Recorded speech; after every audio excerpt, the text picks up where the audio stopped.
RTL. RTL, première radio de France. Vous nous écoutez depuis le bout du monde? Les grosses têtes vous proposent de dialoguer avec elles. Si vous avez l'habitude d'écouter les grosses têtes au bout du monde, alors écrivez-moi. Je vous rappellerai et à la rentrée, nous bavarderons en direct. Inscrivez-vous sur rtl.fr, Rubrique Les auditeurs du bout du monde. pour participer aux grosses têtes en direct sur RTL. Les grosses têtes de Philippe Bouvard, c'est tous les jours de 16h à 18h sur RTL.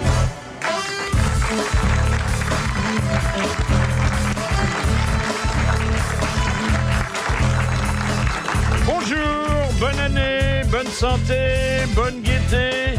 Nous allons accueillir tout à l'heure parmi nous Christinas, la Cassandre de RTL, qui nous livrera ses pronostics pour les 12 mois à venir et pour mes 5 complices. Voici vos grosses têtes en fête.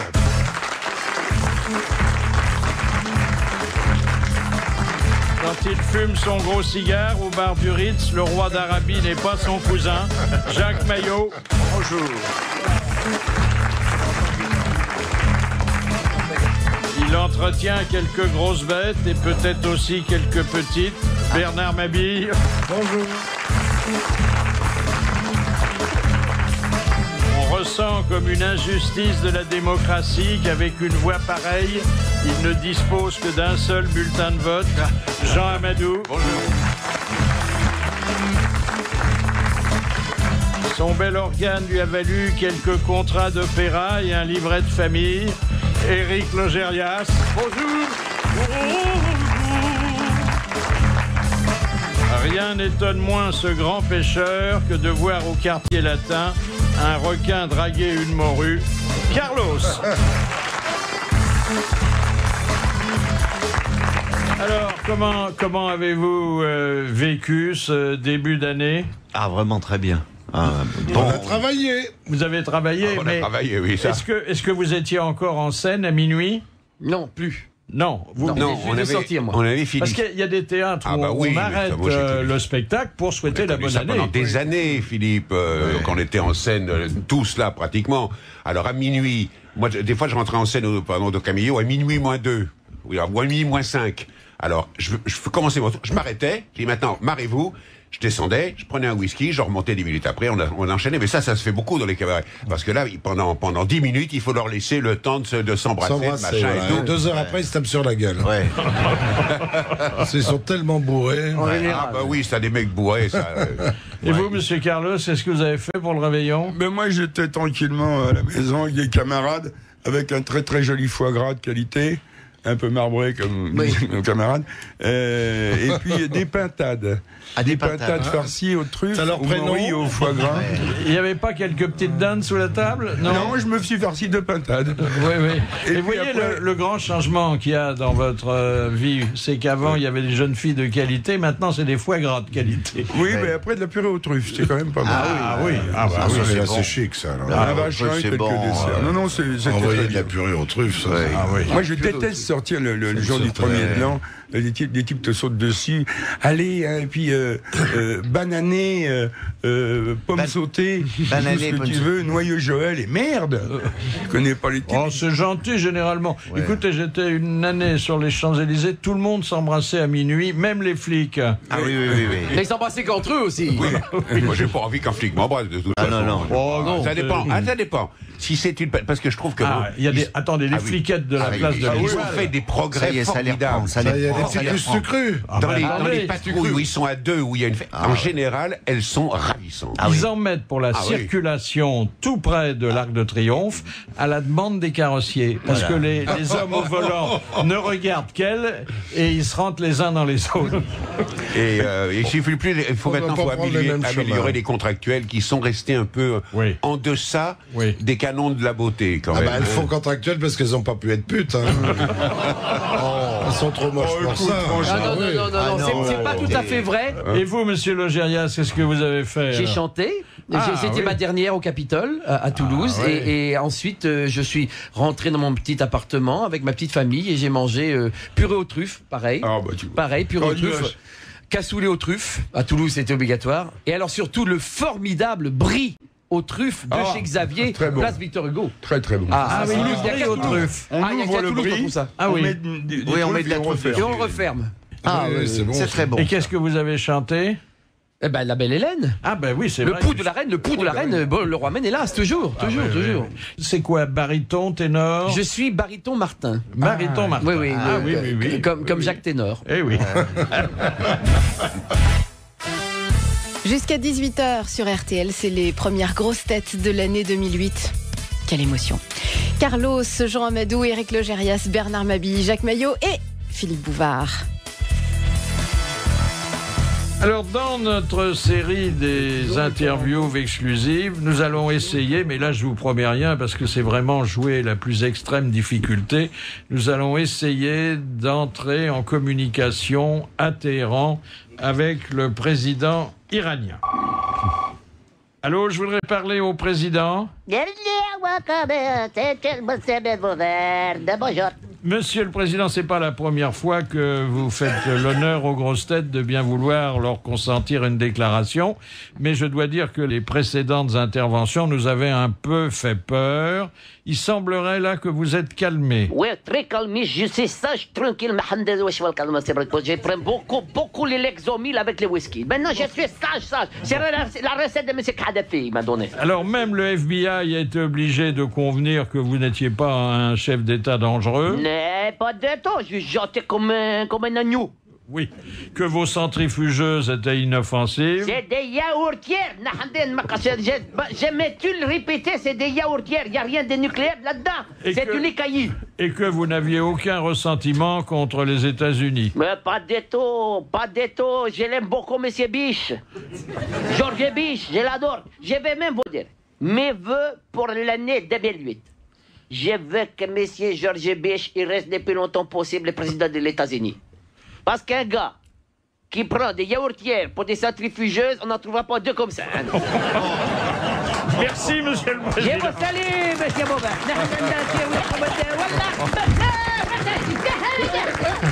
Est-ce qu'il est vraiment calmé? On peut se le demander. Oui. Hein. La voiture sans carburant, c'est pour cette année. Très bien. C'est la base. Une voiture à air comprimé, comme les fusils, les pistolets de notre jeunesse. Comme ça, le chauffeur mange du cassoulet et hop, il envoie ça dans les pistons. Il y a longtemps que fonctionne comme ça. Moi, je ne roule que comme ça, moi, air comprimé, oui. Elle fait quoi, 2 mètres? Alors, pète un coup, on passe de 200. Ce qu'elle fait, c'est qu'elle fait 1 euro au 100 km. Oh, c'est formidable. Zéro pollution. Que maintenant, elle a une autonomie de 200 km. Oui, donc on peut... Alors, c'est quand même hybride parce qu'il faut recharger les bouteilles à air comprimé qui l'alimentent. Avec quoi? Alors, comment on les recharge alors on les recharge avec un petit moteur à essence. Mais dès qu'on a rechargé en air comprimé, on arrête le moteur. Oui, mais c'est des voitures, on s'arrête pas. Une fois que c'est parti, on peut plus s'arrêter. Hein. Bah si, pourquoi? C'est bien, tu peux faire Paris-Auxerre. Après, tu t'arrêtes à Auxerre, voilà. Il y a ton petit moteur. Il y avait qui roule, on t'est bien. Il faut un camion de recharge derrière. Alors c'est comme les bouteilles de plongée. C'est un petit compresseur. Ah, c'est exactement la même chose. Voilà. Et d'ailleurs, on peut, à la place du réservoir, mettre sa bouteille de plongée. Alors, c'est un inventeur qui s'appelle Nègre, qui a mis au point ce moteur révolutionnaire qui utilise indifféremment le super, l'éthanol, le sans-plomb, le gazole, le kérosène, l'alcool à brûler et même le whisky. Ah bah tout, whisky, ça va pas, non? On va pas mettre un 12 ans d'âge dans un... Non. Allons. Non. Hein? Alors, c'est une invention française. Heureusement, il l'a breveté. Hein. Le whisky, c'est sympa. Pour une fois. C'est sympa. Pour une fois. Mais on roule à combien avec ça? Alors, on peut monter à 5. Ouais. On peut rouler à 100 km à l'heure. Ah, c'est pas mal, c'est pas mal. Ce qui, d'ailleurs, vous vaut d'être verbalisé sur la plupart des routes nationales où on n'a même pas le droit d'aller. Mais ça va être commercialisé ou c'est encore... Ça y est, elle est prête. Elle peut être commercialisée. Il ne trouvait pas de financement en France, naturellement, parce que personne n'est prophète dans son pays. Les Chinois qui... Non, les Indiens. Ah, les Indiens. Il avait une parente là qu'il appelle Tata. Tata Motors. Tata Motors. Et c'est Tata Motors qui a cassé sa tirelire pour financer Nègre. Ah oui, ils vont remplacer les clignotants par des flèches. Oui, c'est comme un gars qui, pour Noël... dit, tu sais que je fais comme cadeau, ma chérie? Non. Eh ben, je vais t'offrir quelque chose qui monte de 0 à 100 en moins de 4 secondes. Oh. Et il dit une voiture, il dit non, une balance.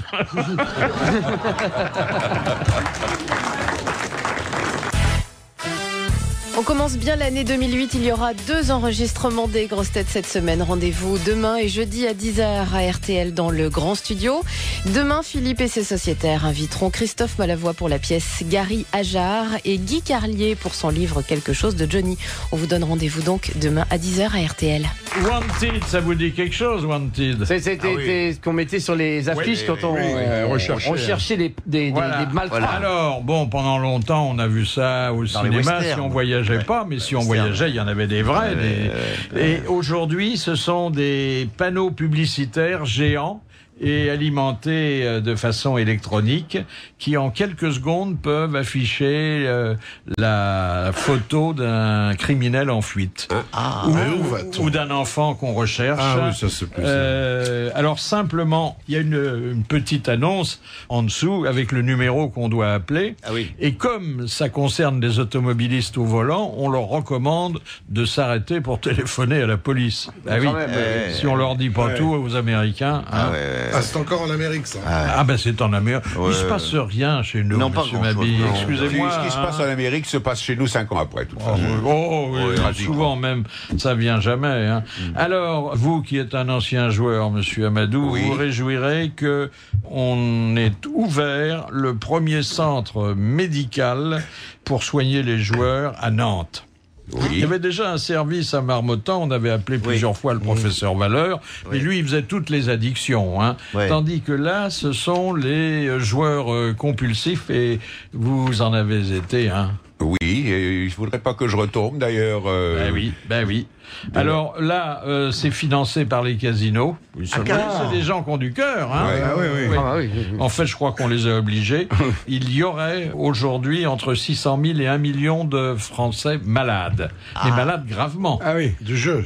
Malades du jeu, c'est-à-dire des joueurs pathologiques, c'est-à-dire plus souvent des hommes que des femmes d'ailleurs. Oui. Ça se présente comment? On perd la boule un peu? Alors on perd la boule, mais on perd aussi ses biens, son logement, sa femme, ses économies, sa femme, ses enfants. Il s'endette aussi. En général, c'est d'abord sa femme. On prend des crédits qu'on sera incapable de rembourser.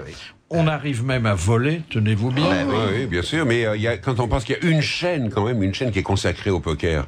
Oui, mais une chaîne de télé qui est consacrée au poker. Il y a un assureur du Pas-de-Calais qui avait fait croire qu'il s'était suicidé, qu'il était mort, tellement il avait de dettes de jeu. Il avait préféré disparaître. Sa femme touche l'assurance vie. Il y a aussi 2 joueurs, que j'aime bien cette histoire, qui vont au restaurant, 2 gros joueurs, et il regarde la carte et il dit, qu'est-ce que tu prends? Il me dit une paire de Francfort, il dit, t'as perdu, j'ai un carré d'agneau. Mais je trouve que c'est bien que les casinos payent le service médical. C'est bien. Cela dit, comment faire pour qu'un joueur cesse de jouer? Il faut l'éloigner de tout ce qui... mais c'est très difficile. Alors, il y en a qu'on peut interdire, mais il faut que ça soit à la demande de la famille. Oui. Ils sont mis sous curatelle. Non, mais surtout, on peut jouer avec tout. On peut jouer avec tout. On se met à une terrasse de bistrot, on dit la prochaine fille qui passe, elle est blonde, je te parie 10 sacs. On peut jouer avec tout. Oui. Les ascenseurs. Là, il n'y a pas de contrôle. Hein. Ah oui, il n'y a pas besoin de casino. Il y a maintenant des psychologues qui sont dans les casinos. Quand Je dois jouer le 7 ou le 10, madame, à votre avis? Quand le personnel repère quelqu'un qui est particulièrement accro, notamment aux machines à sous, alors ils envoient quelqu'un pour dire, monsieur, il faut être raisonnable. Monsieur, faut être raisonnable. Ça, il l'envoie d'ailleurs en général 2-3 coups avant que le jackpot tombe. Vous voyez ça dans un restaurant, un type attablé qui fait 150 kilos et qui monsieur bouffe une choucroute, on lui dit allez-y mollo monsieur, soyez gentil. Ne reprenez pas 2 fois des nouilles. Il y a cette merveilleuse histoire qui est très vieille aussi, c'est un mec dans un casino, puis il perd tout. Il vend sa bagnole, tu sais qu'il y a des mecs qui achètent des montres devant, il vend ça, et puis là, il lui reste juste 50 francs, et il va s'en aller presque en larmes, et il y a une petite voix qui lui dit dans le « Retourne à la roulette ». Regarde, il n'y a personne autour, comme il est joueur, il dit « Qu'est-ce que vous dites ?»« Retourne à la roulette ». Il y va, quelle merveille. Qu'est-ce qui se passe? Il y a une espèce d'ange, une petite voix qui me dit, il va pour mettre sur le 12. Non, sur le 7. Alors il met tout sur le 7. Le cercle tourne, taca, taca, taca, taca, taca, taca, et la petite boule tombe sur le 13. Et la petite voix fait « On a perdu !»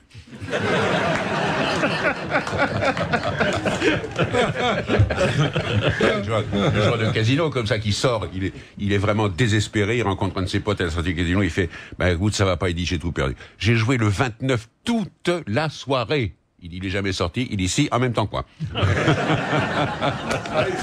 Le vaisseau russe a reçu des cadeaux de Noël.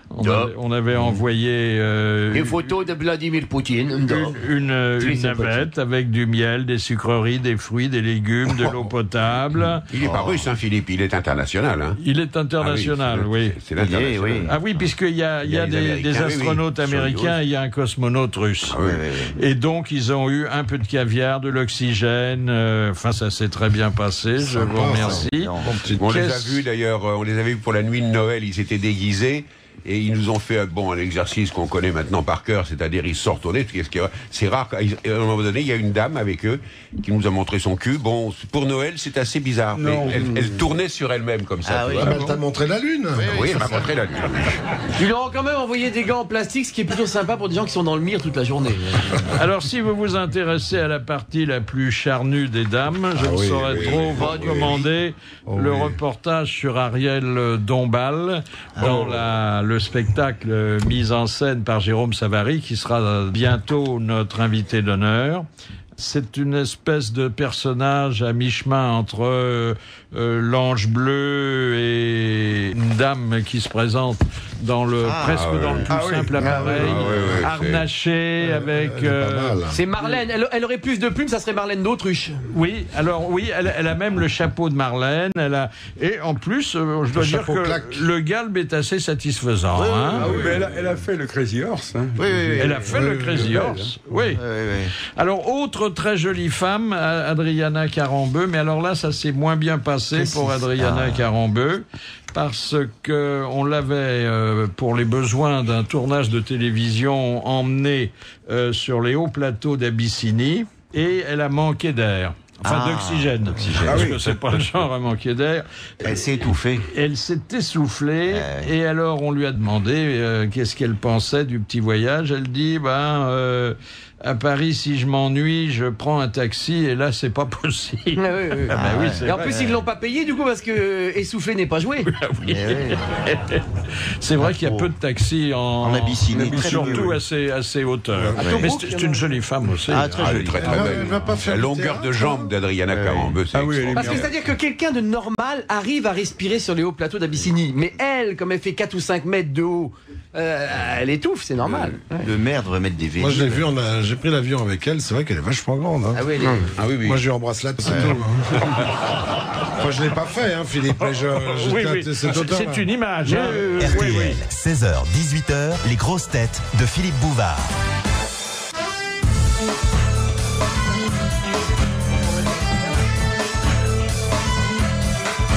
Alors pour ce premier jour de l'année, j'ai pu recruter, et vous savez, ça a été difficile parce qu'ils voyagent beaucoup, ils ont des obligations, de la famille, des spectacles. J'ai pu recruter Jean Amadou, Jacques Maillot, Bernard Mabille, Éric Logérias et Carlos. Et puis, comme nous avions envie d'en savoir davantage sur ce que l'année nouvelle nous réservait, j'ai invité notre Cassandre Maison, qu'on croit ou pas aux horoscopes. Nous commençons chaque matin la journée avec elle. C'est Christine Haas.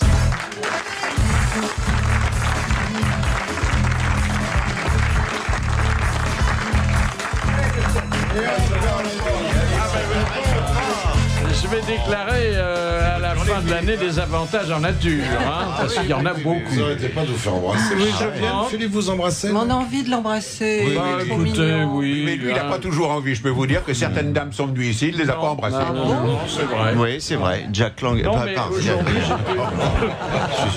j'étais particulièrement gâté. Vous êtes grand-mère aussi, vous?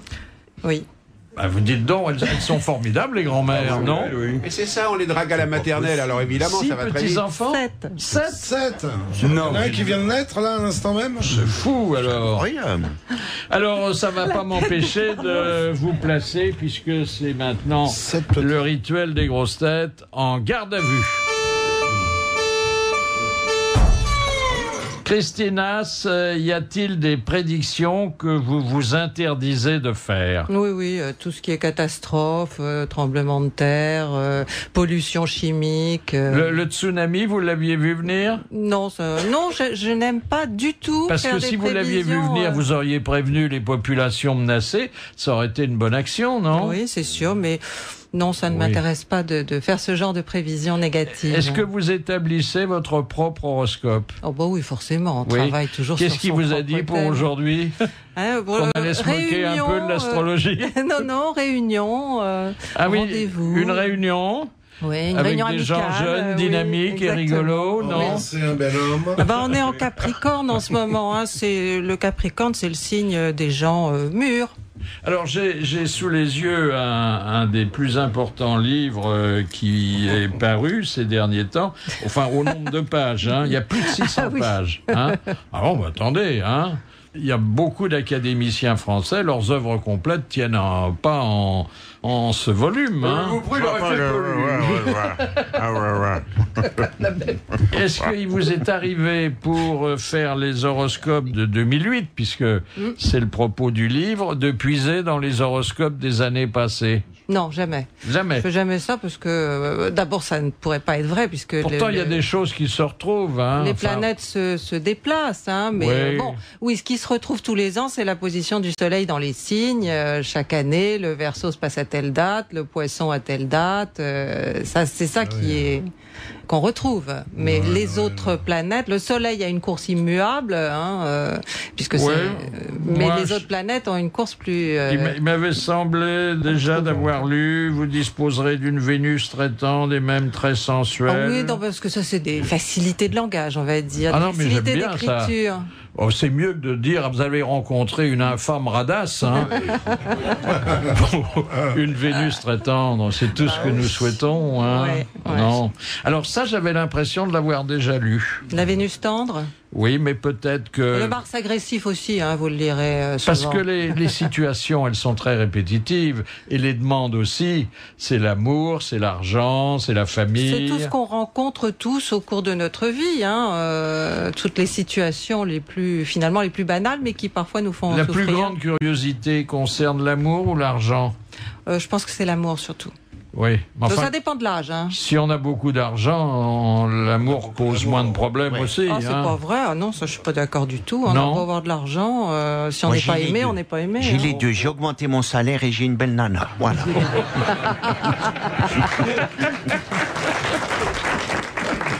Ça aide quand même. C'est quand même plus facile d'emballer à Saint-Tropez avec une Mercedes qu'à Villeneuve d'Ascq avec un vélo. Hein. C'est plus pas pareil. Regarde l'abbé Pierre, il était pratiquement toujours tout seul. Hein. C'est pas sûr. Comment répondez-vous aux interrogations sur la santé? Non, j'y réponds pas parce que je pense que c'est pas mon rôle, c'est le rôle du médecin. Il y a des collègues à vous qui se risquent. Il y en a même qui sont spécialistes dans l'astrologie médicale, hein, ça existe. Et les prévisions politiques? Oui, ça m'amuse de temps en temps. Est-ce que de se trouver dans le dernier des cons signifie qu'on n'est pas intelligent? Non, enfin, le dernier des cons, c'est le dernier des camps, hein. Ben oui. Non, parfois les derniers seront les premiers. Oui. Est-ce que vous déconseillez certaines unions entre partenaires de signes trop opposés? Les taureaux et les vierges, par exemple. Vous tombez mal, ils s'entendent bien, mais... La vierge s'entend bien avec le taureau. Elle est pas vierge. Blandine, d'ailleurs. Elle n'est pas vierge longtemps, alors. Hein. Au début, ça fait un peu mal, mais... ça termine avec les 2 oreilles et la queue, quand même. Hein. Bien sûr. Mais voilà, alors on garde à la disposition de la radio Christinas, en la remerciant quand même pour ses réponses. Merci. Les grosses têtes de Philippe Bouvard sur RTL. Les grosses têtes sont en fête, Philippe Bouvard, et aujourd'hui son invité d'honneur, Christine Haas. Alors vous savez ce qu'on attend de vous aujourd'hui. On attend de vous des horoscopes particuliers. Oui, personnalisés. Oui, l'horoscope général de notre cher et vieux pays. Oui, écoutez, pour l'instant ça va. Je suis un petit peu plus dubitatif pour 2009-2010. Oui, mais là, bon, mais pour l'instant... 2008, travail, sérieux. On va gagner plus en travaillant plus. On va gagner plus en travaillant plus, oui, c'est sûr. Bon. Ouais, absolument. Et notre président... J'y crois. Vous y croyez? Et est-ce qu'il va se marier cette année? Elle va rester ou pas? Elle va se tirer, non? On parle d'un mariage le 9 février. 9 février. Sans blague. Déjà? Oui. Mais alors, où avez-vous lu ça? Le 29. C'est mon horoscope personnel. On ne peut pas s'empêcher de penser que c'est en réaction à quelque chose, parce que c'est tellement rapide. Oui. Hein, mais c'est un rapide. Hein. On sait que c'est rapide, mais ça se fait assez vite, ce genre de truc. Maintenant qu'on divorce facilement, on peut se marier sans difficulté. On va voir son notaire et on lui dit hop, c'est fini, terminé. Ciao. Et on passe à l'acte. Voilà. Vous avez fait l'horoscope de Carla Bruni? Oui, je trouve qu'ils ont des thèmes qui ne vont pas du tout ensemble, mais bon, ça peut être la contre... ça a été comme un flash de paparazzi. Ils se sont rencontrés dans un parc à thème. Oui, d'ailleurs, oui. Ah oui, c'est vrai. À Disneyland. Oui. Vous aviez prévu ça Non. Non. Vous saviez pas que notre président allait divorcer, par exemple. Disons que je ne me suis pas attachée à regarder ça particulièrement. J'avais vu que Cécilia Sarkozy avait un thème très difficile, que c'était pas évident pour elle et qu'elle n'avait pas envie de rester à la maison. Mais bon, de là... Et Ségolène, alors même chose? Ségolène, elle a des transits difficiles. Elle est constipée. Ça se sent. Ah oui. Faut qu'elle mange des céréales. Ce sera du gagnant. Elle a encore pour au moins une bonne année, oui. Être constipée, oh là là. Et en 2002, ça ira mieux pour elle? Je pense que ça ira bien pour Nicolas Sarkozy en 2012. Ça y est, mais il est déjà reconduit, dites donc.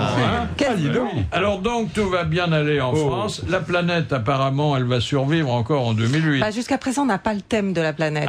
Voilà. On n'a pas la date de naissance. On n'a pas la date de naissance. Il y en a qui s'y sont essayés, mais bon, ça part un peu dans tous les sens. On a le thème des pays d'après la date et l'heure de la signature de la Constitution. Mais je veux dire, les thèmes du monde, j'aimerais bien que quelqu'un me le donne. À quel pourcentage de contemporains estimez-vous le nombre de ceux qui se préoccupent quotidiennement de leur horoscope? Ça dépend. Il y a ceux qui le lisent pour s'amuser, il y a ceux qui le prennent au sérieux.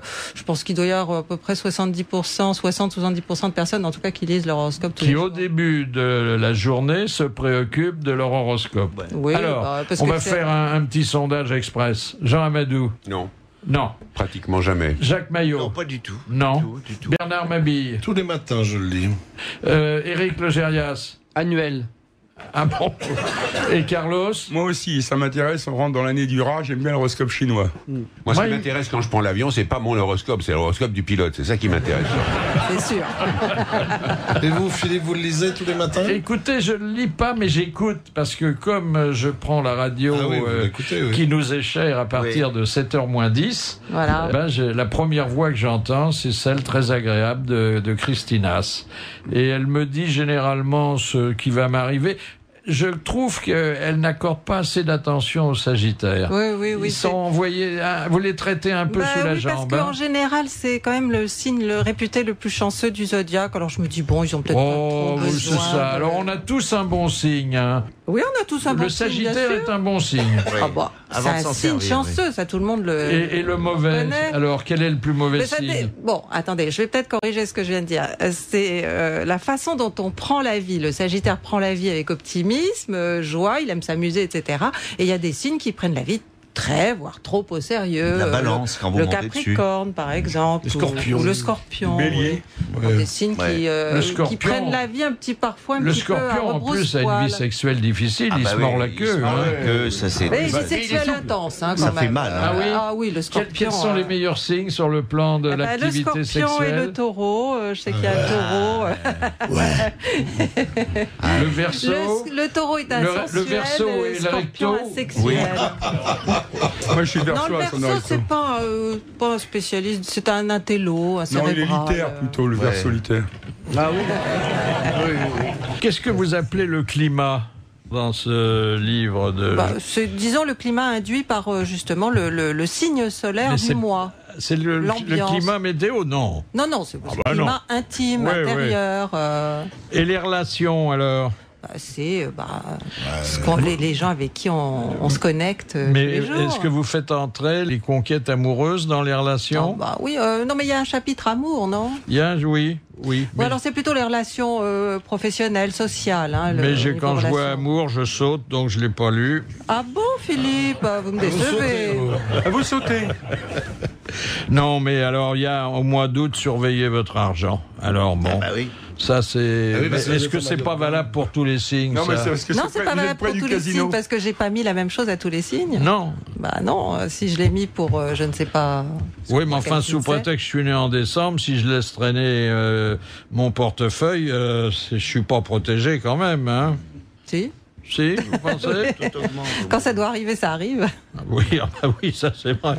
Oui, mais enfin, ça c'est très fataliste, finalement.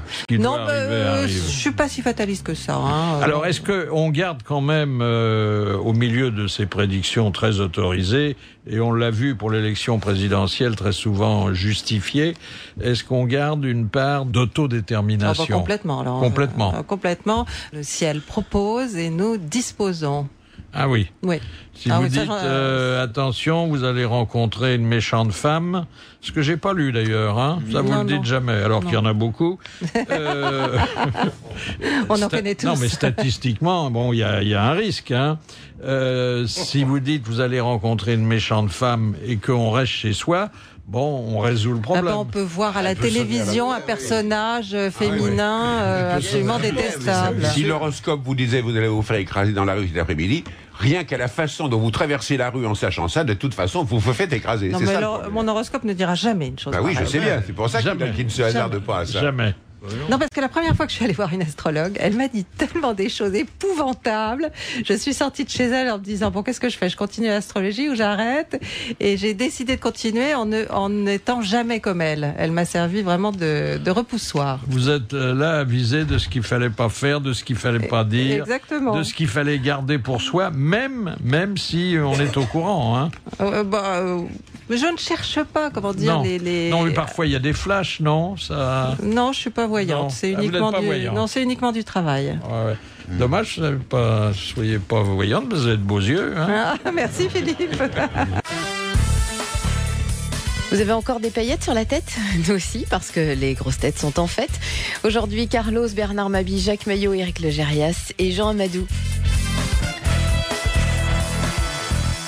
Et maintenant, nous allons faire la connaissance de notre première auditrice du fond de la salle de l'année.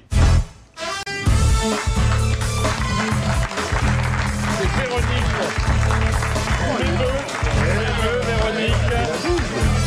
C'est Véronique Nagard. Elle vient de Nantes exprès pour vous voir. J'espère qu'elle ne sera pas déçue. J'espère. Ils sont tels que vous les imaginiez? Oui, tout à fait. Vous les imaginiez pas encore plus beaux qu'ils ne sont? Je ne serais pas encore correcte quand même. Vous allez dire. Parce que là, vous avez tous les types d'hommes réunis en 5 personnes. Il y a les moches et les beaux. Je crois que j'en aime les gros. Il y a les intelligents, les cultivés, les moins. Il y a tout. Il y a des cons aussi, il faut les trouver. C'est comme la fève, ça. Il y en a. Oui, c'est ça. Alors, Véronique est non seulement nantaise, mais elle est aussi comptable, ce qui n'est pas incompatible d'ailleurs. Non. C'est bien la comptabilité. Oui. Oui, sinon qu'on est dans les chiffres toute la journée et que... Ça ne me dérange pas. Non? Vous avez le sens de ça? Oui. Sinon, on aurait pris autre chose. Oui. On aurait été infirmière ou danseuse nue. Pourquoi pas Bah, on peut être comptable la journée, danseuse nue le soir. effectivement. On peut même danser nu chez soi. Oui. L'important, c'est de faire du chiffre. En faisant les comptes. Vous travaillez chez vous? Oui. Ah, c'est tranquille. Voilà. Pas mal. donc Alors, si vous êtes une adepte du télétravail, non? Oui, entre autres. Non, je travaille à mon domicile. Je vais chercher les données chez mon client. Ah bon, c'est bien ça. Surtout si on a une petite famille à élever. Alors, la famille est élevée, mais il y a des petits-enfants derrière, donc oui, effectivement. Déjà des petits-enfants? Oui. Oh bah dites donc. Il s'est dragué. Hein. Vous vous êtes fait draguer à la maternelle, c'est pas possible. Vous avez été maman à 12 ans. Normalement, il dit ça après lui, vous avez été maman à 12 ans. Ils attaquent fort à la fin. Même quand la falaise est en pente, ils y vont. Ah, Parce que nous, on voudrait bien travailler à domicile, mais c'est difficile de faire venir 200 personnes chez nous. Il y a le matériel à transporter. Ils ne veulent pas nous laisser rentrer quelquefois. Nous, pour que vous soyez à notre domicile, il nous suffit d'avoir un poste de radio. Oui. Ça, c'est pratique. Oui, ça, c'est vrai. Ça nous permet de nous Mais est-ce que les grosses têtes, c'est compatible avec les additions, les soustractions? C'est la pause. Ah, la pause. Voilà. Ah, oui. Et donc, ça fait une grosse pause de 2 heures dans la journée, feignasse. On se fait un peu Péroni parce que comme il n'est pas là. Parce qu'en plus, elle bouffe à midi, elle bouffe le soir, et 2 heures de pause, dis donc, entre 16 et 18. Vous avez tout compris. Ah bah bravo. Oui, il y a toujours un vulgaire parmi nous. Oui, je suis vulgaire de service aujourd'hui. Et alors, vous vous organisez comme vous voulez, vous êtes chez vous, vous êtes votre patronne. Complètement. Je peux surveiller la soupe, la sieste des petits si besoin. Oui. Je fais ce que je veux. Et puis, bon, il y a même rien faire du tout si vous voulez. Exactement. Ou le faire très tard le soir. Ou le faire par un autre. Enfin, il y a toutes les possibilités. Tout est pas le faire du tout. Et alors, on peut travailler pour plusieurs patrons, du coup. Voilà, c'est un avantage aussi. Donc, ça, c'est bien, alors. Là, c'est mon rêve, de faire l'émission pour toutes les radios à la fois. Oui. Mais ça serait mal vu. En Amérique, il y a des gars qui font ça. Oui, alors ça en radio. Ah bah oui, ils ont tout un réseau. Hein. Nous aussi, on a un réseau. On a un bon réseau, mais on n'en parle pas. Vous savez que Nantes, c'est la capitale du livre de poche d'occasion. Ah oui. Oui, les petits lus. Et on a marché. Vous la connaissiez pas, celle-là, vous me l'apprenez. Par contre, je vais vous apprendre quelque chose, moi. Parce que sur le nombre de personnes qui sont ici aujourd'hui, je me suis renseignée, il y a 98 personnes tout de même. Il a fallu que je sois remarquée. Je ne sais pas par quel truchement, mais il fallait que je vous rencontre, Monsieur Bouvard. Parce que j'ai toujours entendu, non pas par mon papa, par mon joli papa, c'est-à-dire mon beau-père, que vous avez joué du poing avec lui dans la cour de récréation entre la maternelle et le CP. Ah bah voilà. Ne me demandez pas dans quelle école, mais vous ne vous entendiez pas très bien, paraît-il. Vous ne confondez pas avec Marcel Cerdan. Non. Et mon beau-père m'a toujours parlé de vous avec... Vous êtes sûr que c'est votre père, c'est pas votre arrière-grand-père, non? Mon beau-père. On se battait tous les deux. Voilà. Voilà. Et il n'a jamais osé par la suite venir vous... Vous voyez, bon, vous seriez venu encore hier, j'avais la marque, et puis...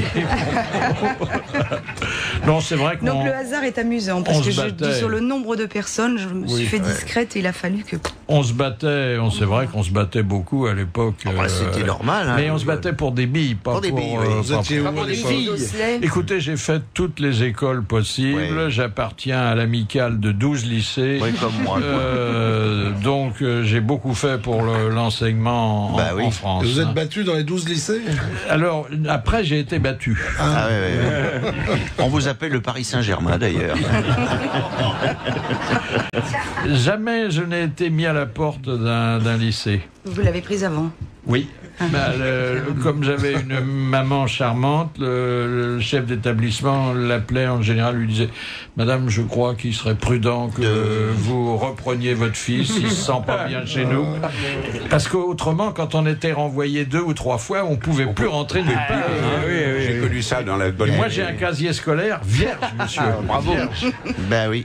Vous êtes marié? Oui. Qu'est-ce qu'il fait, votre mari? Mon mari est directeur travaux. Ah, dites, c'est bien, alors il travaille pas à la maison, lui. Non, il travaille à Paris. Ah oui. Lui à Paris, vous à Nantes. Oui, mais il a beaucoup bougé. C'est Michou, il est directeur de Travelot. Voilà. Ils vous auront rien épargné, mais vous y attendiez. Hein. Bien sûr. Oui. Bon, en tout cas, on a pris plaisir à vous connaître. Vous êtes, pour l'instant, notre plus joli souvenir de l'année. C'est trop gentil. Vous me touchez. Merci.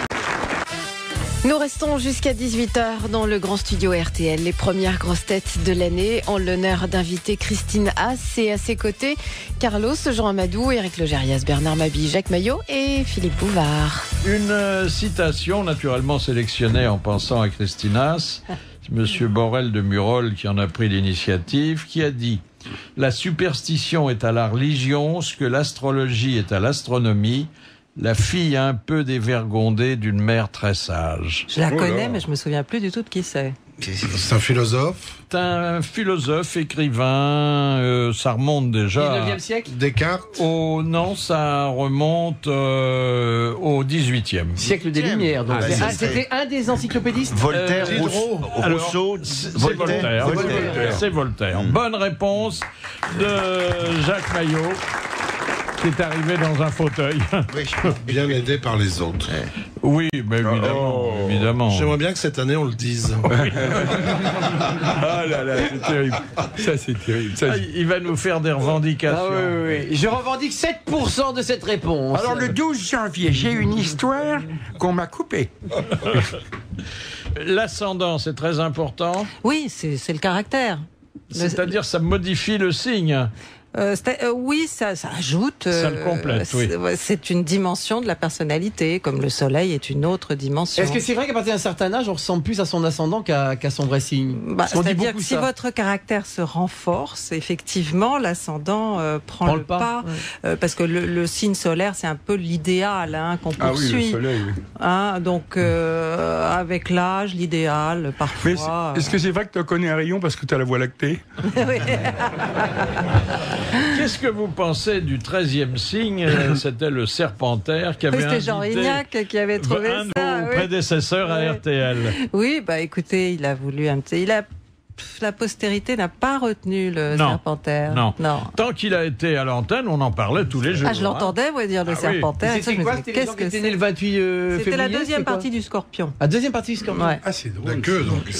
Et l'horoscope chinois, il se mêle pas avec le nôtre parce qu'il est très précis. Non, c'est pas basé du tout sur la même chose. Le nôtre, il est basé sur la course apparente du Soleil devant les constellations, alors que l'astrologie chinoise est basée sur la Lune, sur les mouvements de la Lune. Et aujourd'hui, on rentre dans l'année du rat. Ouais. Non, pas aujourd'hui, le 5 février. Mais il paraît que l'horoscope chinois se base non pas sur la date de naissance, mais sur la date de conception. Alors ça, c'est quand même... Je suis pas sûre, parce que c'est quand même très aléatoire. Oui. Sur la date de la mort, non? Mais pas facile.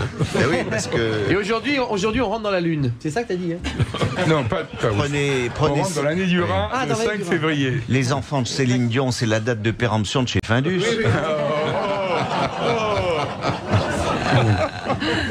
Comment est-ce qu'on a pu venir au monde avec un ascendant vierge? Par exemple, si vous êtes du signe de la Vierge et que vous naissez à l'heure où le soleil se lève, vous êtes double Vierge.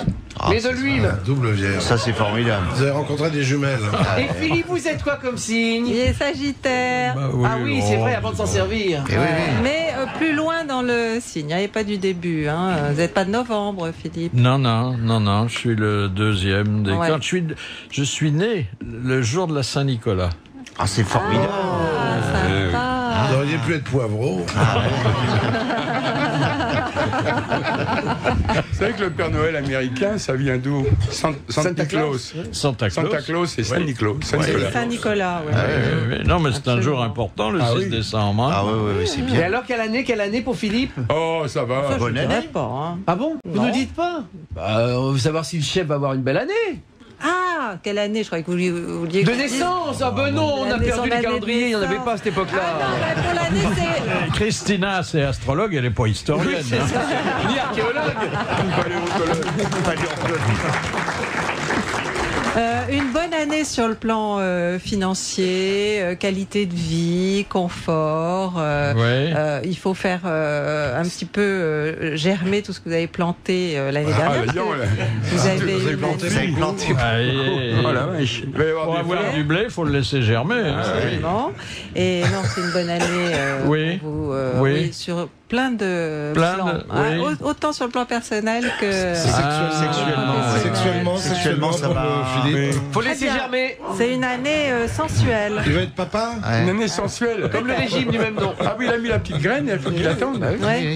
Je sais que je vais être dans les affaires immobilières, c'est comme le mec qui rencontre son pote, il fait qu'est-ce que tu fais? Bah, il dit ça va. Je vends des appartements, je vends des meubles. Ça marche bien? Il dit oui, je viens déjà vendre les miens. Nous sommes à nouveau dans le grand studio RTL. Philippe Bouvard a choisi pour vous souhaiter une bonne année 2008. Jacques Maillot, Bernard Mabille, Carlos, Éric Logérias et Jean Amadou. Et son invité d'honneur jusqu'à 18h est l'astrologue RTL, Christine Haas. Nous allons retrouver notre auditeur du bout du monde. Sur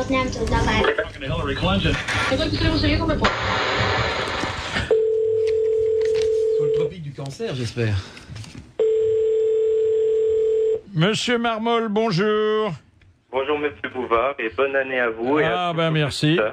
Alors, vous avez fêté, vous, l'année un peu avant nous ou après? Après, parce que vous êtes au Canada, il y a un décalage horaire, hein? Voilà, de 6 heures. Nous, on était déjà en train de vomir tout ce qu'on avait bu, que vous n'étiez pas encore à table, hein? En train de manger ce qu'il allait vomir. À peu près ça, oui. Qu'est-ce que vous faites à Montréal? Je suis étudiant en histoire. En histoire de quoi?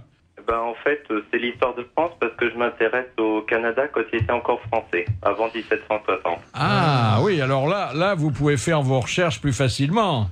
Le Canada était français. C'est pour ça que je suis parti.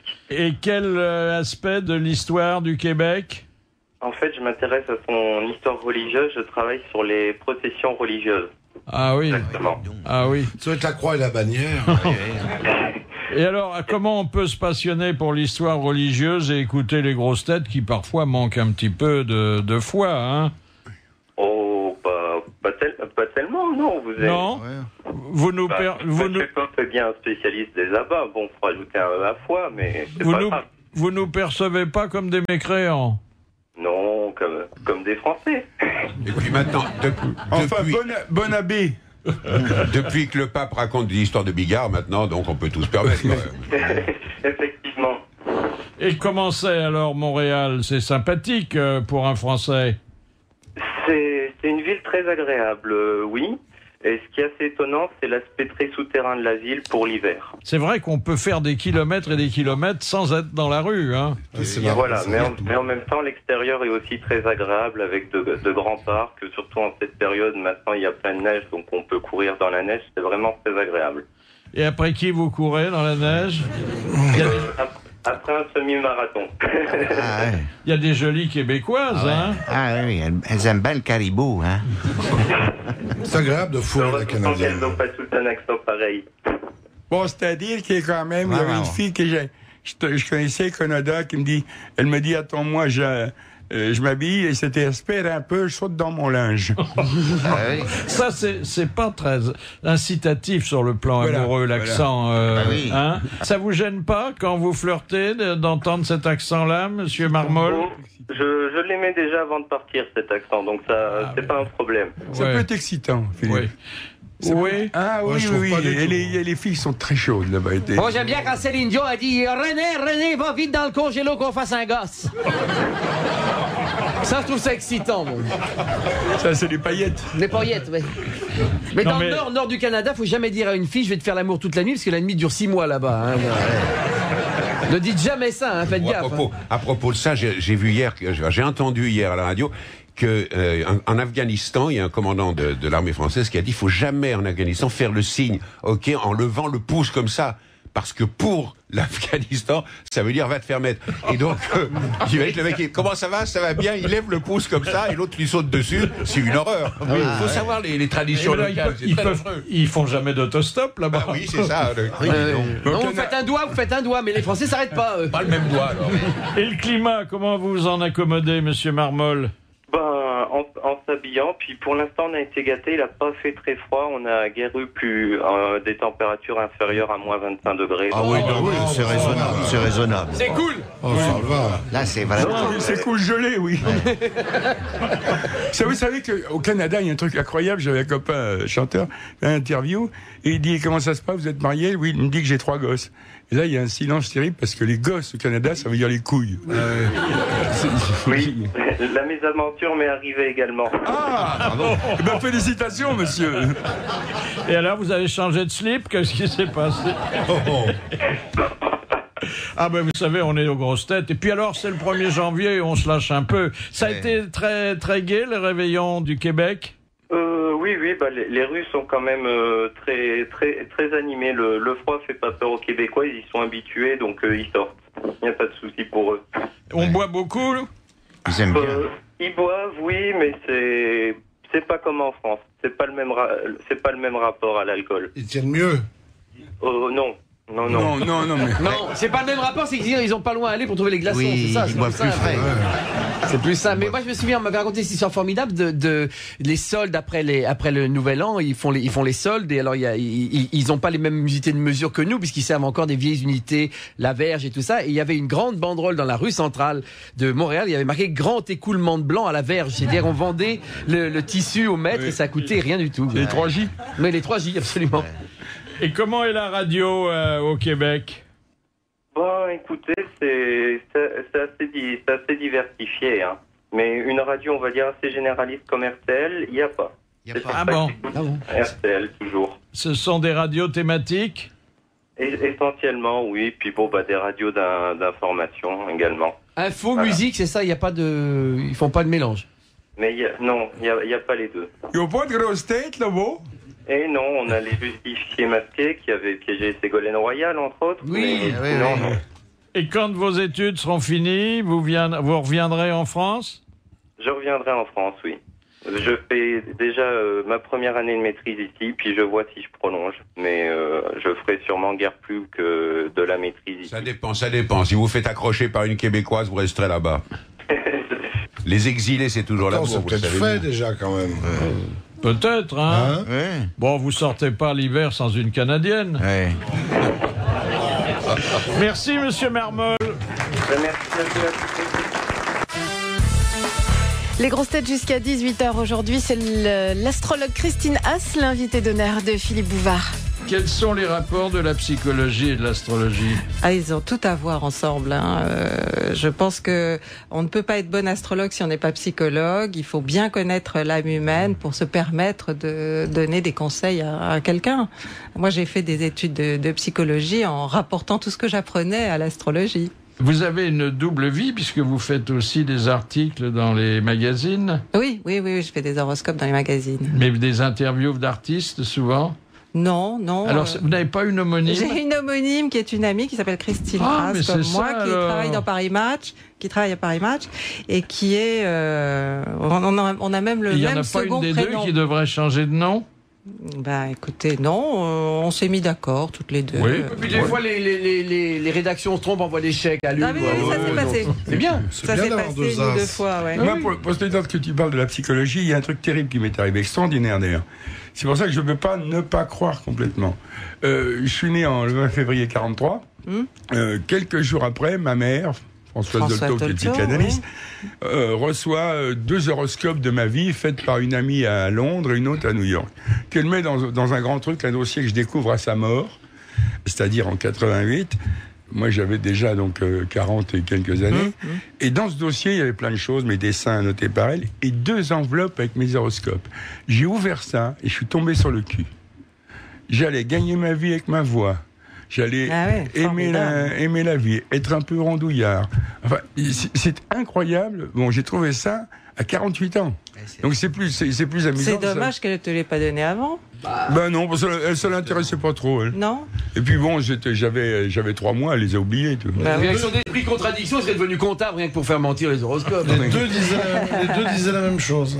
Oui, grosso modo la même chose. C'était étonnant. À l'époque où vous en avez pris connaissance, c'était plus des prévisions, c'était la confirmation de ce qui vous était arrivé. Hein. Absolument. Alors vous allez donner votre signe à Christine qui va vous dire à quoi vous devez vous attendre. Jean Amadou. Balance. Alors Balance, c'est une année plutôt dédiée à la famille, aux problèmes immobiliers, achat, vente ou agrandissement, travaux chez soi. Enfin. Agrandissement, ça suffit. Hein. 1m95, ça suffit. Il va pas grandir encore. Il est déjà grandi pour tenir sous le plafond, donc ça va. Mais attendez, il est plus à l'âge où on agrandit la famille et l'appartement. Petits enfants. Oui. Ou alors il veut peut-être souhaite souhaite-t-il vendre un bien pour placer son argent ailleurs? Je sais pas, beaucoup de balance autour de moi. En tout cas, qu'il soit du signe de la balance, on s'en doutait un peu. Hein. Ouais. Pourquoi? Parce que vous balancez tous les soirs. Je balance un petit peu, oui. Non, mais je suis le type même de la balance. Je suis toujours de fer au feu. Vous êtes hésitant de nature? Un peu hésitant, de fer au feu. Et si je suis au restaurant, quand j'ai commandé quelque chose et qu'on appelle le plat à côté, je fais merde, j'aurais dû prendre ça. Voilà, c'est exactement. Oui, c'est ça. C'est une vraie balance. Balance, oui. Mais qui n'aime pas renoncer. Finalement, le problème du choix de la balance, c'est qu'il n'aime pas renoncer à l'autre terme du choix. J'aime pas beaucoup renoncer, c'est vrai. Ça. Voilà. C'est-à-dire qu'il demande ce qu'il a dans son assiette et ce qu'il y a dans celle du voisin. Voilà, c'est ça. Il hésite toujours entre le Clémenceau et le Charles de Gaulle. Et Jacques Maillot, le signe? Poisson. Alors, poisson, ça dépend de quand. 1er mars. 1er mars, oui, ça va. C'est une année pour faire des projets d'envergure, pour essayer de faire progresser sa vie professionnelle, et spécialement pour le second décan. Vous pensez qu'il va réussir? On va commencer à le connaître, qu'il pourra acheter un théâtre et gagner de l'argent? Disons que ce qui est sur des rails va prendre des proportions et va bien marcher. Il va faire des galas en province? Oui. C'est pas, peut-être. Il va livrer à domicile. Moi, je le vois couper sa troupe en deux pour faire à la fois des spectacles à Paris et en province. Je le vois. Et vous, Bernard Mabille, votre signe? Gémeaux. Alors, Gémeaux de quand, Bernard? 28 mai. Oui, ça n'a pas été facile là, depuis quelque temps. Il y en a pour jusqu'au mois de juillet, août. Oh là là. Mais bon, c'est le ciel de traîne. Oh là là, vous avez un revolver. C'est le ciel. C'est un ciel de traîne, donc de temps en temps, le problème qui s'est présenté cet été vous revient en mémoire, mais disons que le gros du problème est derrière. Tu auras une belle année 2023. J'ai le gros derrière. Alors. Voilà, le gros derrière. Et vous êtes voyante aussi. Le gros. Et 2009, formidable. Dis donc ça. Donc un peu de patience, mon cher Bernard. Hein? Ah bon? Encore un an. Attends. Et alors Eric Taureau, Lion. Taureau, oh là là, quel caractère. Têtu, obstiné. Mais c'est les dieux. Jusqu'au boutiste. Oui, un petit peu tyrannique. Un peu autoritaire, un peu parfois. Voilà. Et donc le taureau, c'est le signe de l'année. Il n'y a pas mieux servi cette année que le taureau. Oui, premier, second décan. Le troisième sera un petit peu plus tard, mais là, dans les 3 prochains mois, premier et second décan. D'ailleurs, un taureau célèbre du premier décan, Dominique Strauss-Kahn, est quand même le FMI. Et le taureau est un signe d'argent. Donc, il faut aller à son affaire. Est-ce que je pourrais avoir le même salaire que DSK? Et défiscalisé. Qui plus est. Bon, chacun à son niveau. Hein. La femme, je lui laisse, j'aime pas ses pulls. Et j'ai trouvé. Mais si t'as un bureau à Washington pour venir ici le matin, ça sera pas facile. Compliqué. Mais enfin, voilà un jeune comédien, auteur d'avenir. Il est bon qu'il sache qu'il n'a pas d'inquiétude à se faire. Ah non, cette année, c'est formidable. Ça va chier dans les ventilos. Vous pensez qu'il sera réinvité aux grosses têtes? Non, certainement. Oui, moi aussi. Et puis notre Carlos, alors. Qui est poisson du premier décan. 20 février, je suis. Tout début. Bon, alors c'est passé, c'est derrière toi, mais il y a eu des soucis quand même l'année dernière, je pense. Oui, il y a eu des soucis, oui. On sait les soucis sont. Oui, la porte d'en bas fermait pas. Je croyais que ça durait quand même 15 jours. Hein. C'était à cause des jambons, la porte. Tu vois, voilà. Des petits soucis relationnels, des ralentissements, des freins. C'est des moments où il faut. Il a un bon relationnel, hein, Carlos. Oui. Non, mais je sais pas, je vais regarder. T'as des freins à disque, toi, non? Oui. Et oui. Je suppose que les poissons qui nous écoutent du premier décan se reconnaîtront. Les poissons qui nous écoutent, ils vont pas dire grand-chose. Hein. Mais ils peuvent s'identifier. On appelle ça la voix des ondes. Je répète ce que j'ai dit hier, je suis signe du poisson. C'est le liquide qui me soutient, mais c'est la queue qui me dirige. Alors, si tu veux, excellent. Je sais pas si les poissons ont une vie sexuelle importante ou pas du tout. Ils sont très rêveurs. Alors bon, ils commencent ce qu'ils font. Et puis, ils rêvent. Ils s'endorment. Ils rêvent qu'ils sont en forme. Mais un poisson aime bocal et des poissons aiment beaucoup. Non, un poisson, il aime surtout dormir. Il s'arrange toujours. Mais j'arrive pas. J'arrive pas à dormir.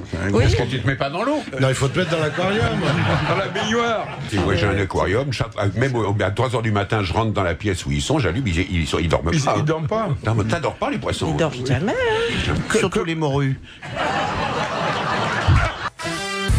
Pour qu'elle soit encore plus belle, la vie justement, 2 enregistrements des grosses têtes cette semaine. Rendez-vous demain et jeudi à 10h à RTL dans le grand studio. Invité d'honneur de Philippe Bouvard, par exemple, Jérôme Savary, Mathilde Amé, aussi Christophe Malavoie et Guy Carlier. Rendez-vous donc demain à 10h à RTL. On va demander à un médecin nutritionniste, le docteur Arnaud Maloubier, d'éclairer notre lanterne. Bonjour docteur. Bonjour monsieur Bouvard. Alors, je vous appelle pour un problème qui se résume en 4 mots, la gueule de bois. Alors, c'est un problème qui n'est pas seulement celui des lendemains de réveillon, hein? Non, c'est celui des lendemains de fête en général. Voilà. Et même, il y a des gens pour qui c'est tous les jours la fête, hein? Parfois, c'est assez régulier, absolument. Nous en connaissons. Alors, qu'est-ce qu'on peut faire contre la gueule de bois? D'abord, quels sont les symptômes?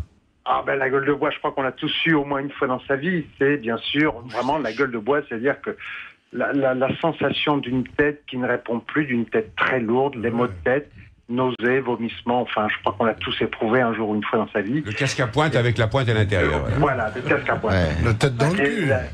C'est pas la grosse tête, c'est la tête dans un étau. Là, c'est vraiment... La bouche sèche. Et La bouche sèche, pâteuse, nausée... Et une dame de petite vertu qui a la gueule de bois, faut pas monter avec, j'imagine. Non, vous risquez de prendre un copeau au mauvais endroit. Une écharpe. Il y a donc ces symptômes qui rendent la vie difficile, et si ce jour-là, il faut retrouver sa famille ou son travail, c'est encore plus désagréable. Je crois qu'il y a la prévention juste avant, c'est sûr qu'on peut éviter... il y a une prévention. Il y a une petite prévention.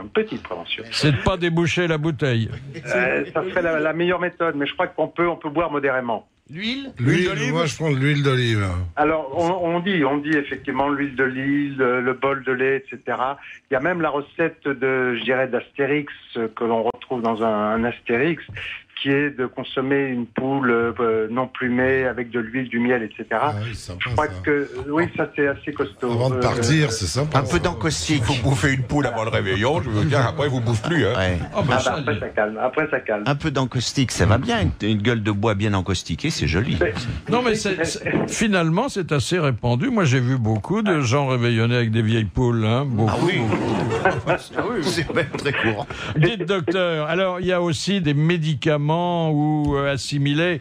On a longtemps parlé du Fernet Branca, qui était d'ailleurs épouvantable sur le plan du goût, hein. Je crois qu'effectivement, il faut rester sur des choses simples. Hein. Le Fernet Branca, des eaux, boire beaucoup, parce que c'est quand même le premier motif, la première cause de la gueule de bois, c'est la déshydratation. Hein. L'alcool entraîne une déshydratation. Ah oui, alors plus on boit, plus on se déshydrate. Oui, mais plus on boit de l'alcool. Hein. Plus on boit d'alcool. Pour ça que plus je bois, plus j'ai soif. Et le rince cochon, comme on le fait dans la région lyonnaise. Ah oui, le fameux rince cochon. C'est particulier. Non, je crois qu'il faut boire de l'eau. Il faut boire de l'eau. Parce que là, on boire de l'eau pendant et boire de l'eau après. Voilà. Boire de l'eau après aussi, oui. Oui, enfin, il y a les fameux trucs classiques, le citrate de bétaïne, le casse-seltzer. Boire de l'eau gazeuse, boire des eaux gazeuses après, parce que ce sont des eaux qui sont effectivement bicarbonatées, qui vont font digérer. Qui font digérer, absolument. Une cuillère de bicarbonate, c'est pas mal, ça. C'est pour ça que le bicarbonate en est proche. Il lutte aussi contre l'acidité de l'alcool. Et puis, moi, ce que je conseille, ça serait d'utiliser avant et pendant et après, je dirais, de consommer, vous savez, des comprimés ou des gélules de charbon végétal, qui sont des absorbants intestinaux. On ne trouve plus beaucoup de poêles au charbon. Mais à propos de charbon, il y a beaucoup de gens qui veulent pas aller au charbon le lendemain d'une petite fête comme ça. La statistique d'absentéistes grimpe vertigineusement, hein. Je peux donner un conseil à ceux qui aiment le champagne. Après une nuit comme ça, vous mettez la bouteille de champagne au frais, il y reste comme ça. Vous levez le matin. Au moment où vous vous levez le matin, avant même de faire quoi que ce soit, vous prenez un fond de verre de champagne à jeun tout de suite en vous levant. C'est extraordinaire. Mais il faut aimer le champagne. Ah bah oui, ça, si vous n'aimez pas le champagne, il n'y a même pas de raison d'en boire la première fois. Hein. Vous ouvrez pas la bouteille. Non, vous êtes d'accord? Ça me paraît un remède un peu bizarre, hein? C'est un remède. Je dirais qu'il n'a pas fait vraiment preuve de son efficacité au travers d'études rigoureuses. Ah, c'est pas parce que c'est efficace, c'est parce que c'est bon. Voilà, c'est ça. Ah bah oui, non mais là vous aggravez votre cas. Complètement. Mais c'est à la fois une sensation de manque et une déshydratation, la gueule de bois. Non, le facteur essentiel, c'est la déshydratation. C'est la déshydratation. Alors, il y a plein de facteurs, l'effet de l'alcool, etc., mais c'est la déshydratation provoquée par la grande quantité d'alcool. Et sur le plan alimentaire, docteur, qu'est-ce que vous conseillez? La diète. C'est pas un scoop, ça sera la diète, c'est sûr. Ça sera manger des légumes vapeur. Ça sera aussi manger une tranche de jambon, un yaourt. Vous voyez, des choses légères. Pas gras, hein, pas de graisse, pas de mayonnaise, pas de beurre. C'est un peu dur, je sais que c'est... Ah bah oui. Moi, je prends 2 cuillerées d'huile d'olive avant de faire la fête. Oui. Le seul problème, c'est qu'il faut pas tousser parce que là, on refait le crépi de la maison. Et puis en plus, alors je viens de voir, le prix de l'huile ne cesse d'augmenter. Et la mayonnaise, elle monte pas seulement dans le bol. Elle est devenue hors de prix. Hors de prix, la mayonnaise. Hors de prix, hein.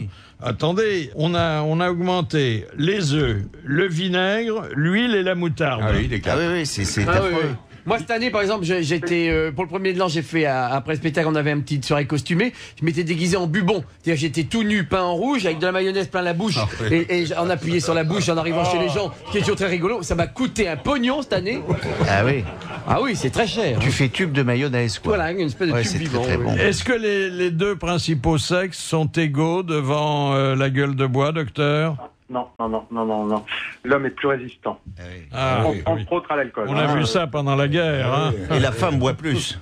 Je crois pas. Non, je crois que l'homme est plus résistant. Je crois que l'homme est plus résistant pour des raisons de taille, d'hormones, de volume en général. L'homme est plus résistant. Et peut-être bourré, l'homme est plus distingué que la femme. Ah oui. Il fait tout, il faut le dire. Et puis il y a une part d'intelligence aussi là. Hein. La femme ne boit pas plus que l'homme. Non. On ne connaît pas les mêmes, hein, je vais vous dire. Est-ce qu'elle ne boit pas pour oublier qu'elle est mariée, souvent? Non, je pense pas. Parce qu'en plus, il y a des symptômes très, très inquiétants de la gueule de bois.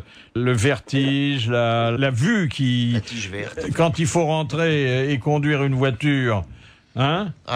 La laine de putois.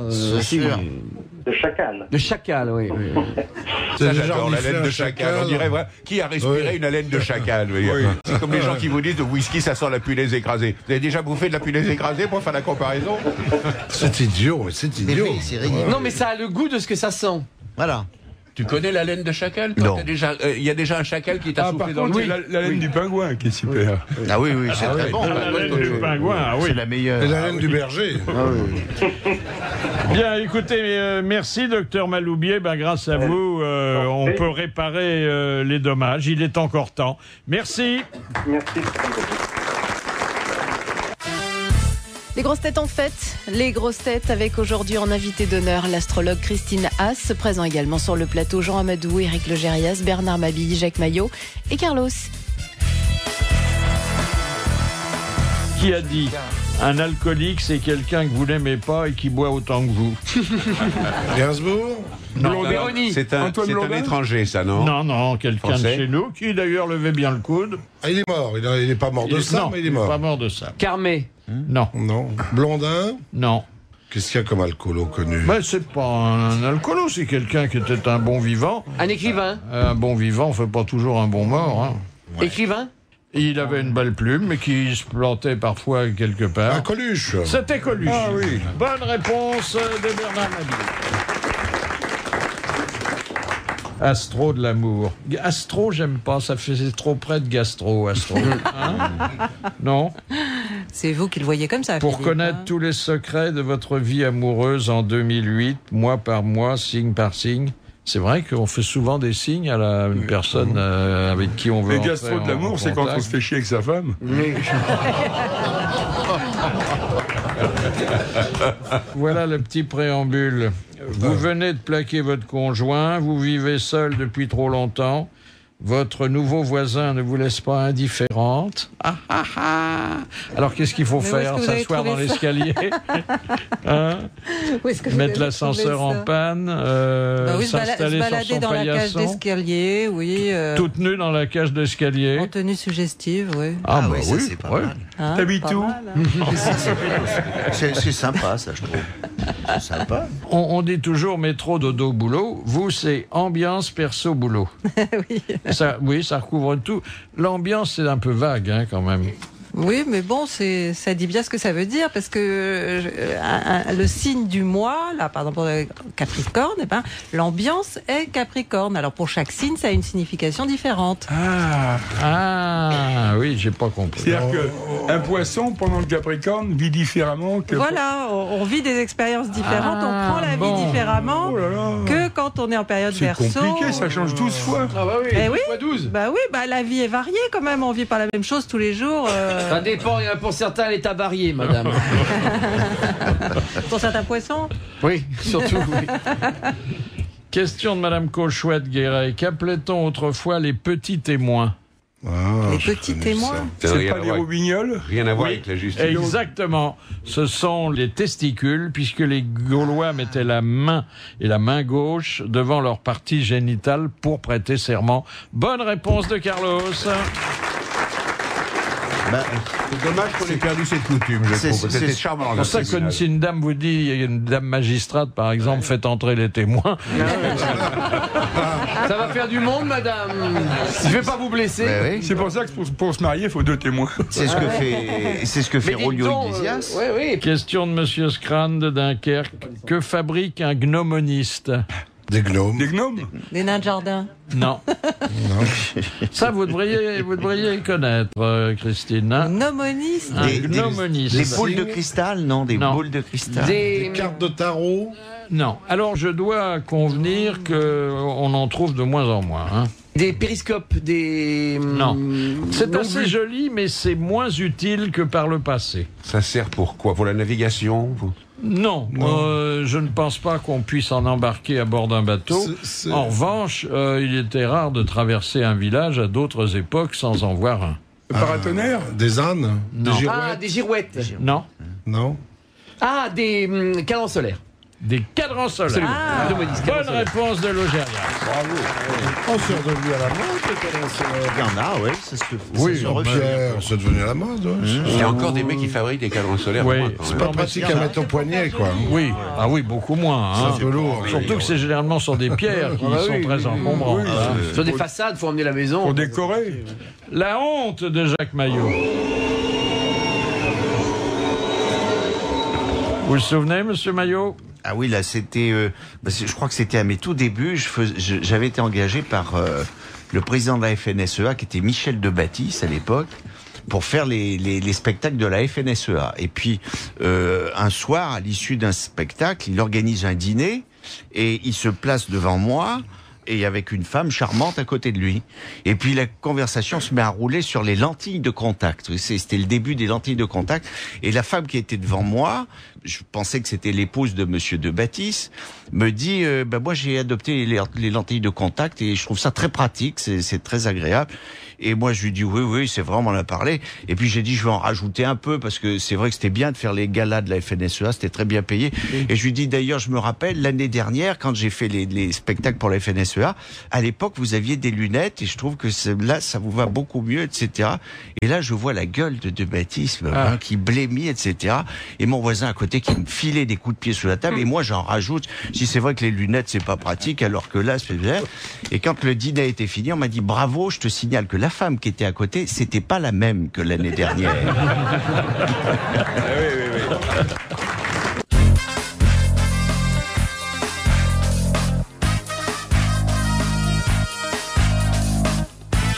Avez-vous réussi en 2007 à coller les grosses têtes? Pas facile, hein? C'est pas facile. Enfin, certains y arrivent. Et cette année, tentez votre chance. Envoyez vos questions à Philippe Bouvard et gagnez 300 €. Vous les envoyez soit par internet, rtl.fr, à la page des grosses têtes, ou par courrier. Et vous en profiterez pour souhaiter une belle année à Philippe, qui mérite bien. RTL, les grosses têtes, Philippe Bouvard, 22 rue Bayard, 75 008 Paris. Nous allons rallumer notre lanterne pour entrer en communication avec un authentique champion. Marcel Le Soye, bonjour. Bonjour Philippe. Écoutez, je salue en vous, comme dirait notre président de la République, un champion de l'ouverture, hein? Il le faut des fois de temps en temps, hein?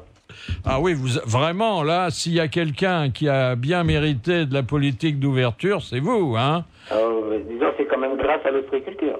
Disons tout de suite de quoi il s'agit et ce que vous ouvrez, hein? Oui, tout à fait, allez-y. Qu'est-ce que vous ouvrez? Bien, nous, on ouvre des huîtres. Hein. Des huîtres. Vous êtes le champion de l'ouverture des huîtres. Oui, tout à fait. C'était les Savoyards qui faisaient ça dans le temps. C'est-à-dire le champion des écaillés. Quel est votre record, monsieur Le Souaille? Eh bien, mon record de l'heure est de 2064 huîtres. Oh là là, 2064 huîtres en 1 heure. J'en fais même pas une douzaine. Ça fait 2 secondes par huître, ça même pas. Ouais. Je vais vous envoyer ma marraine, personne n'a pu l'ouvrir.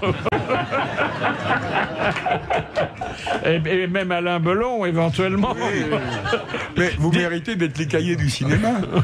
Ben, pourquoi pas, hein. Surtout qu'au Festival de Cannes, on me voit souvent là-bas. Alors, naturellement, vous avez un secret pour arriver à cette performance. D'abord, vous êtes un professionnel exercé, mais qu'est-ce que vous avez un couteau spécial? Non, du tout. Un simple couteau, et c'est l'erreur que les gens font, c'est d'apporter le couteau sur l'huître, et c'est le contraire. C'est madame qui va à monsieur. Ah oui, il faut que l'huître aille au couteau. Voilà, tout à fait. Oui, et ça marche mieux. Ah bah tout à fait, puisque vous faites le mouvement du baby-foot, et l'huître, la lame pénètre entre les deux bivales. Ah, vous jouez au baby-foot avec les huîtres? Et au flipper, ça marche aussi, non? Pareillement.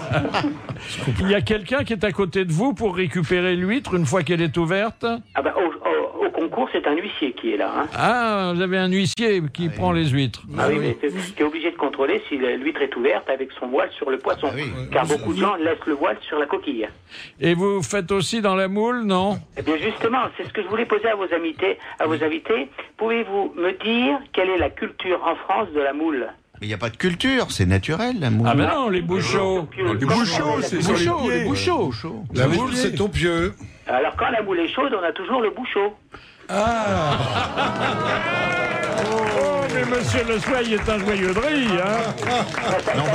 Et pourtant, ça ne s'applique pas aux meilleures moules de France, qui sont les moules de laiton de Thau à côté de Sec, qui sont les meilleures qu'on puisse manger dans ce pays. Moi, je pense que... Le plus grand nombre de blessures a lieu au Nouvel An, et c'est les gens qui ouvrent les huîtres chez eux qui se retrouvent à l'hôpital avec avec des doigts coupés. Quand on n'est pas très adroit, hein, on prend des risques. Ça arrive quand même, hein, pas à monsieur, mais...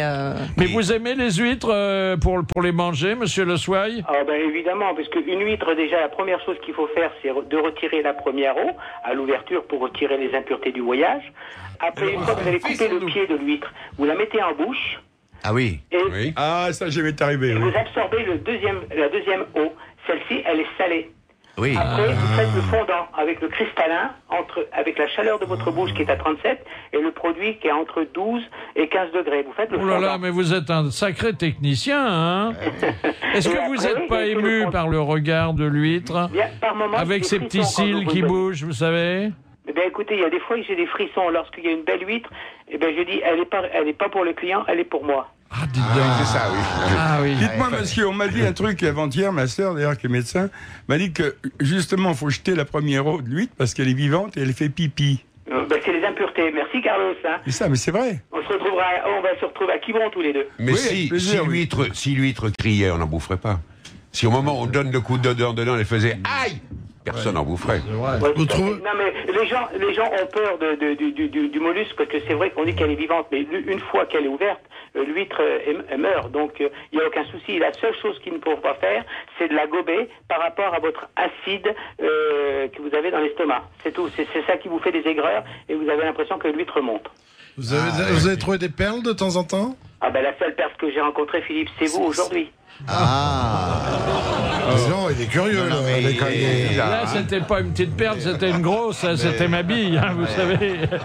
On vous a remis un trophée pour votre record? Oui, tout à fait. Et le plus beau cadeau que j'ai pu obtenir avec ces records d'ouverture d'huître, ça a été la présence de monsieur Paul Bocuse qui m'a remis le pied à l'étrier. Ah, le grand Paul. Ah ben dites donc, oui. Voilà, il m'a remis le pied à l'étrier et c'est ce qui m'a permis à 40 ans de ne pas me retrouver au chômage.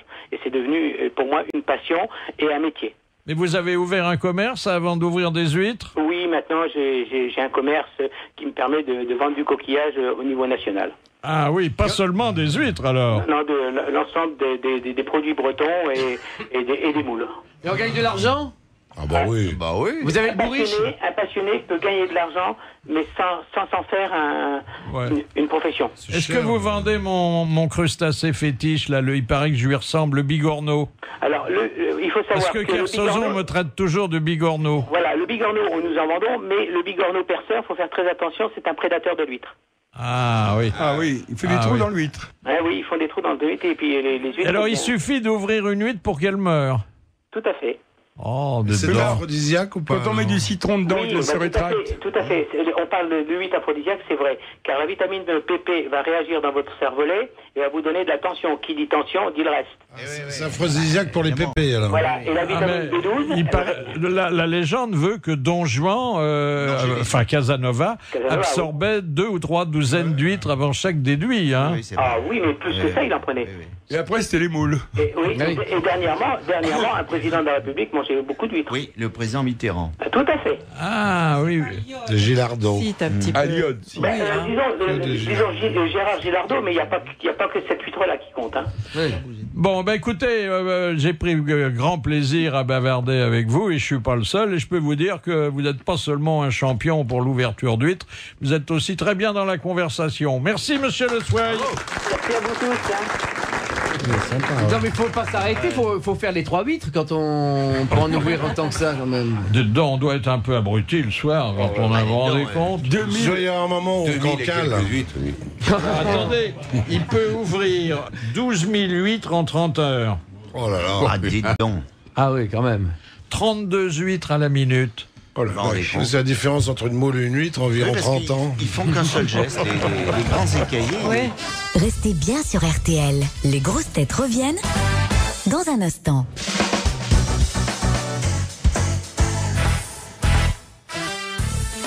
À 18h, RTL Soirée, Vincent Parisot, suite et fin pour l'instant sur RTL de Vos Grosses Têtes, avec Carlos, Jean Amadou, Éric Legérias, Bernard Mabille, Jacques Maillot et l'invité d'honneur de Philippe Bouvard, l'astrologue Christine Haas. La honte d'Éric Legérias. Mon histoire commence un peu comme celle de Jacques Maillot. C'était il y a très très longtemps, c'était un des premiers spectacles que je jouais à Bordeaux. Et nous sommes invités après le spectacle à dîner chez un très très grand avocat bordelais, célèbre avocat bordelais qui vit dans un hôtel particulier magnifique. Nous sommes reçus à dîner dans un salon. Le dîner est magnifique. Nous sommes servis par des valets à la française. Enfin, c'est vraiment un moment un peu exceptionnel comme ça. Et le dîner se termine et nous descendons le grand escalier de la maison en marbre qui amène dans ce hall formidable, tout en damier, comme ça. C'est vraiment magnifique. Et nous attendons les vêtements, les manteaux. Et moi, je me trouve dans l'escalier sur la 2e ou 3e marche et la maîtresse de maison ainsi que la patronne de la troupe de théâtre, enfin la femme du metteur en scène, se trouve en face de moi et nous faisons la conversation mondaine, très sympathique et tout ça. Et c'est en hiver et ce n'est pas sans rapport d'ailleurs avec notre ami écaillé. Tout à coup, je suis pris d'une petite toux, donc je mets ma main devant ma bouche. Mais ce dont je ne m'aperçois pas, c'est que la main devant la bouche fait tuyau. Ce sont des choses qui arrivent. Et à ce moment-là, une des yeux fait crachoir. Tuyau, Sarbacane. Oui. C'est terrible, c'est une histoire terrible. Oui. Un molar part. Oui. Dans le tuyau. Et il va se ficher dans les cheveux de la maîtresse de maison. Avec qui je suis en train de discuter. Et moi, je ne vois que ça. Et la femme du metteur en scène ne le voit pas, elle non plus. Et à ce moment-là, on nous amène les manteaux et ça tarde un petit peu. Et moi, j'ai tellement honte. Je suis vers huître, tellement j'ai honte. Je précède le domestique qui amène les manteaux. Je mets mon manteau et je sors dans la rue quasiment en courant, sans dire au revoir à la maîtresse de maison, ce qui n'était pas très très poli. Et voilà, c'est terrible, terrible. Et surtout, ma honte a été très rétrospective parce que j'ai pensé à cette dame se passant un coup de peigne avant de s'endormir. Et ça a été terrible, terrible, voilà. Enfin, au moins, elle avait un petit souvenir de vous. Voilà, oui. Non, c'est terrible, un souvenir terrible. Ah oui, mais je comprends ça. Mais Philippe, on parle souvent de nos hontes à nous, des hontes des invités et tout ça, mais votre honte à vous, on n'en parle jamais. Écoutez, j'en ai pas mal qui sont généralement liés à ma timidité, à ma réserve ou à mon manque de prestance. La première, j'étais tout jeune journaliste et on m'avait envoyé faire le reportage à une manifestation qui a disparu depuis, qui était à l'occasion de l'ouverture du salon des arts ménagers, un grand banquet qui réunissait 2000 personnes dans le Grand Palais. C'était superbe. Alors on m'avait loué au corps de chasse un habit pour l'occasion, avec un habit à queue, plus long que moi encore, une petite cravate blanche. Je porte pas très bien l'habit, hein. Bon, et puis j'arrive à l'entrée, je tends mon carton d'invitation et le cerbère qui était là lui dit bon ben toi va à gauche. Et je suis allé à gauche et je me suis retrouvé à la cuisine avec les extras. C'est vrai qu'il n'y avait pas beaucoup de différence. Et puis, alors ça c'est une honte qui me poursuit encore aujourd'hui. Je dois dire que j'avais une énorme admiration pour le général de Gaulle, mais qui me faisait très peur. Et j'étais un jour dans le bureau du président Coty, qui se préparait à céder la place au général, et il me dit « Ah ben, si vous attendez 2 minutes, je vais vous présenter au général. » Et là, j'ai une espèce de panique. Je dis « Me présenter au général, mais je peux pas, mais je sais... excusez-moi, monsieur le président, mais j'ai un autre reportage et je suis parti comme un péteux. Et une autre fois, il y avait la réception des arts et lettres.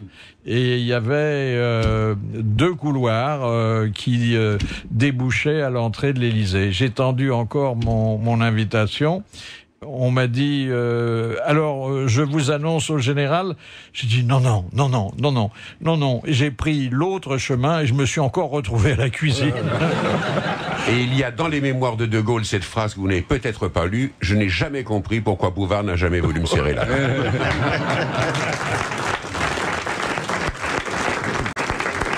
Alors, la dernière citation émane de Monsieur Folenfant, qui habite toujours à Buchmen. En fait, ils sont 2, il y a 2 frères, qui a dit « Cul, jupe et queue sont les attributs du travesti et de la casserole. » Ah, ça c'est joli. Un cuisinier? Alors quelqu'un qui est un bon cuisinier Pierre Perret, et qui connaît bien tous les problèmes de bouche. Un bon vivant donc. Un bon vivant et surtout un grand connaisseur. C'est pas moi qui ai dit ça, je m'en souviendrai. Eh ben si, c'est vous. C'est Jean-Pierre Coff. Quel timer! Oui, mais oui. Et nous ne nous quitterons pas en cette première séance de l'année 2008 sans que je demande à Logérias de raconter la première histoire de l'année envoyée par mademoiselle Vergne de Saint-Brieuc. Un homme voit un de ses copains qui transporte 2 énormes bouteilles de Chanel 5. Interloqué lui demande mais pour qui sont ces bouteilles qui coûtent si cher? L'autre lui dit c'est pour ma belle-mère. Ah dis donc, tu l'aimes bien ta belle-mère? Ah non, mais elle m'a dit qu'elle donnerait la moitié de sa vie pour une des bouteilles, alors je lui ramène 2. Voilà, et puis un grand merci à notre invité d'honneur, Christinas, qui publie votre horoscope 2008, un livre qu'on peut feuilleter en attendant de la retrouver, comme chaque jour, à l'aube. Merci, bravo, à demain.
sorrow. Hope fades into a dark tomorrow. But we rise, we stand tall. In the face of the storm we won't fall. With every tear, with every fight, we'll find a way to bring back the lights. Whispers of peace in the chaos of night. Fading stars will search for the light. Voices unite, hearts intertwine. Together we'll heal what was left behind.